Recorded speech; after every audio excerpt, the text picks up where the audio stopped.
Hey guys, so last time we left off with like the triangle 3D shapes, and so now we're going to go on to the squares and rectangles, and this is all going to be on the same video, but this is day 2 for me. So here we're going to have the cube, which I think everyone is very familiar with the cube. It is just 6 different sides of just a normal square, and since it has 6 sides of squares, it's going to have 6 faces. It's also going to have 12 edges. So 1, 2, 3, 4, 5, 6, 7, 8, 9, 10, 11, and 12. I forgot to count that one, my bad.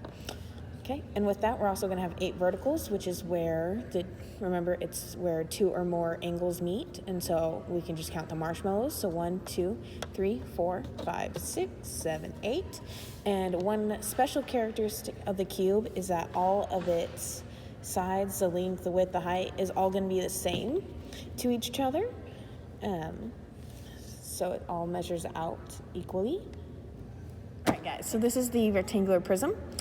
And with the special characteristic about this one is all of its 6 sides or faces are going to be rectangles. So you have the 2 small ones at the ends, the 2 long ones on the sides, and then the big and thick ones on top and bottom. Also, while we're looking at this diagram, I just want to bring notice of these 2 guys. The only reason why they are there is to keep my structure standing, so don't really look or pay attention to them.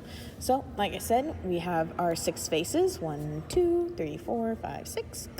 And then we're also going to have 12 edges. So we have 1, 2, 3, and 4, 5, 6, 7, 8. 9, 10, 11, and 12. And then we're also going to have 8 vertexes, which is where 2 or more of the angles meet. And so there's 1, 2, 3, 4, 5, 6, 7, and 8. So there's only 8 of those. And we're done. So moving on, I completely destroyed that. It's fine. We're going to have our cuboid. Now, this... This one looks a lot like the cube, and it also looks a lot like the prism because it's super long.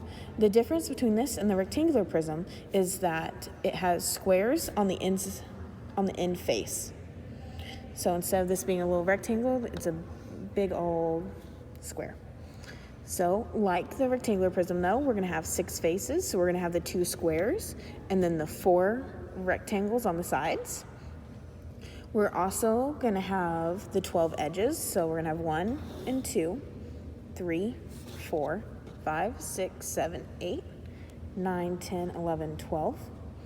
And then we're also going to have our 8 verticals. So those are going to be the marshmallows, where 2 or more of the corners meet, or angles meet. So 1, 2, 3, 4, 5, 6, 7, 8. And you might notice I've left these guys out. It's because just like the last one, I just needed some extra sticks and marshmallows here to help keep the guy standing. And so that is gonna be all of my 3D shapes for today. And so I hope you guys liked them. Bye.